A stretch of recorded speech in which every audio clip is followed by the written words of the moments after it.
ایک منٹ میں ایک اور آپ کو کتاب دکھاؤں. یہ آدمی مثلا دیکھیں کیا نبی کریم صلی اللہ علیہ وسلم سے دعا کر سکتا ہے؟ یہ عمر جو ہے نا، اس کا اسلام لانے کی کہانی آپ نے بخاری میں دیکھا ہوگا، میں نے اس کو کئی دفعہ پڑھا ہے، آپ کو یاد ہے؟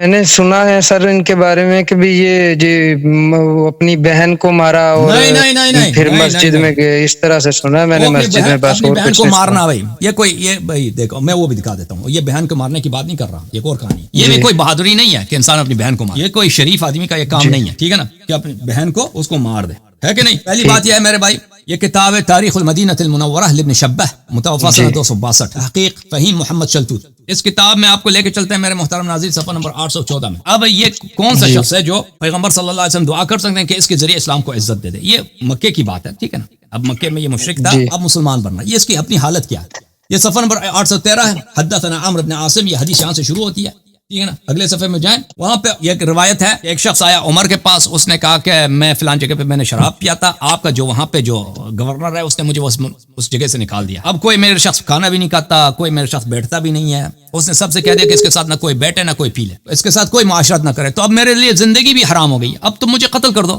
اس نے عمر سے کہا یا تو میں مشرک بنتا ہوں، مشرکین کے ساتھ رہوں، یا کافر بن جاتا ہوں، یا تم مجھے قتل کر دو. تو جب اس نے عمر سے یہ کہا کہ آپ کے گورنر نے یہ مجھ پہ یہ ظلم کیا، تو عمر نے کیا کیا؟ فبکى عمر رونے لگا. ثم قال انی كنت من اشرب الناس لها في الجاهلیہ وانها ليست كالزنا. اس نے کہا کہ سب سے بڑا شرابی میں تھا جاہلیت میں.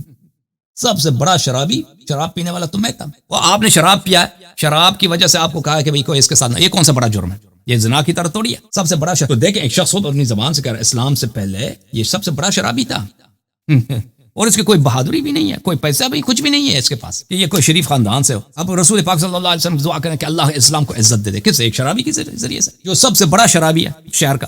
اب جو ہے اب اس کی عزت دیکھیں. میں اسلام عمر صاحب کے اسلام جو ہے دیکھو عزیز، کتاب ہے بخاری. کتاب کون سی ہے بھائی؟ بخاری صاحب کی کتاب. بخار نہ جائے کہیں آپ.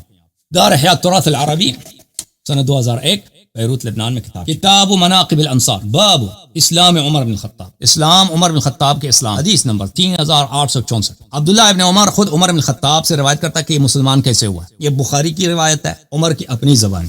اب جو اسلام کو یہ شخص جو سب سے بڑا شرابی، کسی شریف خاندان سے اس کا تعلق ہی نہیں، وہ خود کہہ رہا ہے کہ ذلیل ترین خاندان یہ نہیں کا تھا، ٹھیک ہے نا. کیسے اس مسلمان بنا؟ بینما ہوا فی الدار خائفا، یہ کہتا ہے یہ چپ کے یہ ڈرا ہوا تھا. عمر خود کہہ رہا ہے میں بڑا ڈرا ہوا تھا، میں گھر میں جا کے چپ گیا. اذ جاءه العاص بن وائل السحمی، اس وقت عاص بن وائل آئے. عاص بن وائل کون ہے؟ قریش کا ایک سردار ہے. وہ بہترین لباس پہنتا ہے، اب ریشم کا لباس پہنا، سونا چاندی لگا کے وہ، لیکن رسول پاک صلی اللہ علیہ وسلم کا پکا دشمن. یہ کبھی مسلمان ہوا بھی نہیں یہ عاص بن وائل، اور ایسا دشمن ہے اس کی شان میں، اس کی مذمت میں آیا نازل ان شانئک هو الابتر. یہ نبی کریم صلی اللہ علیہ وسلم کا شان ہے. شان کس کو بولتے ہیں؟ یہ شعر بکتا تھا، شعر میں گالی بکتا تھا یہ نبی کریم صلی اللہ علیہ وسلم. یہ قرآن میں جو شخص شان رسول ہے، جو نبی کریم صلی اللہ علیہ وسلم کو گالی بکتا تھا، یہ ہے عمرو بن عاص کا والد عاص بن وائل. عمر خود عمر کی کہانی ہے. عمر خود اپنی زبان سے میں گھر میں چھپ گیا تھا ڈر خائفن ڈر کے ساتھ. عاص بن وائل آیا، اس نے بڑے ابریشم کے کپڑے پہنے تھے. فقال له ما بالک، اس نے عمر کو دیکھا کہ عمر کی حالت یہ ہے کہ یہ ڈر کے مارے گھر میں چھپ گیا. پوچھا کہ تجھے ہوا کیا ہے، کیوں ڈر رہا ہے؟ اس نے کہا زعم قومك انهم سيقتلوني ان اسلمت. اس نے کہا کہ قریش کہتی ہے کہ اگر میں مسلمان ہو جاؤں تو مجھے قتل کر دیں گے. تو یہ ڈر گیا ہے، مسلمان نہیں بن رہا، گھر میں چھپ گیا ہے کہ اگر میں مسلمان بن جاؤں تو مجھے قتل کر دیں گے. کس کو کہہ رہا وہ؟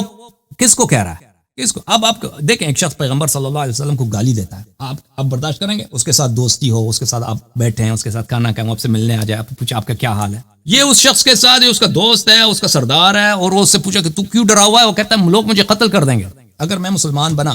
قال لا سبیل الی، اس نے کہا کہ نہیں، میں قریش کا میں سردار ہوں، میں آپ کو پناہ دیتا ہوں، کوئی آپ کو نہیں چھیڑ سکتا. بعد ان قالها آمنت یا امنت، آمنت یا امنت، جب اس نے مجھے پناہ دی ہے تو اس کے بعد میں ایمان لایا ہوں. ٹھیک ہے، ایمان، یہ عزت کی بات ہے. یا یہ اسلام کو عزت دے گا، یہ شخص یہ عزت دے گا. ٹھیک ہے، یا مثلا امنت، جب اس نے یہ بات کی تو پر مجھے اطمینان ہو گیا کہ بھئی اب مجھے لوگ قتل نہیں. تو لازمی بات ہے کہ یہ شخص جو ہے نا، یہ اسلام لایا بھی ہے تو کس کی اجازت؟ نبی کریم صلی اللہ علیہ وسلم کو وہ بدترین وہ بیہودہ وہ گٹھیا دشمن جو سب سے ذلیل دشمن ہے نا، جو گالی بکتا ہے. دشمنی تو طرح طرح کا ہوتا ہے نا، ایک آدمی کا دشمن ہے لیکن وہ آدمی انسان کو گالی نہیں دیتا. بھائی دشمنی کرتا ہے، قتل کرے گا، جو کچھ کرے گا، جنگ کرے گا، لیکن گالی نہیں دے گا وہ. لیکن ایک گٹھیا دشمن ہے جو گالی دیتا ہے. قرآن نے بھی فرمایا کہ نشان کہول اپنا، تو اس نے پناہ دیا، اس کے پناہ میں، اور اس کے پناہ سے کبھی خارج بھی نہیں ہوا. اس طرح نہیں ہے کہ پر اس نے بعد میں پناہ اس نے چھین لی، آخر تک اس کے پناہ میں تھا. تو ہجرت اس نے کیوں کی ہے بھائی؟ کیونکہ مدینے میں اس کو پیسے ملنے تھے نا، ادھر آ کے پتہ ہے کہ پیغمبر صلی اللہ علیہ وسلم مفت میں کھانا دیتے ہیں، بڑے کریم ہیں، خود بھوکا رہیں گے دوسروں کو کھانا دیں گے، اسی لیے آیا. یا مثلا جاسوس بن کے آیا ہوگا. وَإِلَّا یہ تو اس کو کوئی پرابلم ہی نہیں تھا، اتنا بڑا سردار اس نے آخر تک اس کو پناہ دیا. یہ اسلام کو عزت دے گا جو گھر میں چھپایا اسلام کو عزت دے گا. اسلام کو بڑا عزت ہے جی.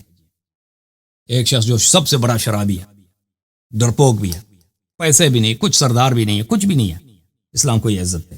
سر میں مشکور ہوں، آپ کا اپنے بڑا اعلیٰ جواب دیا.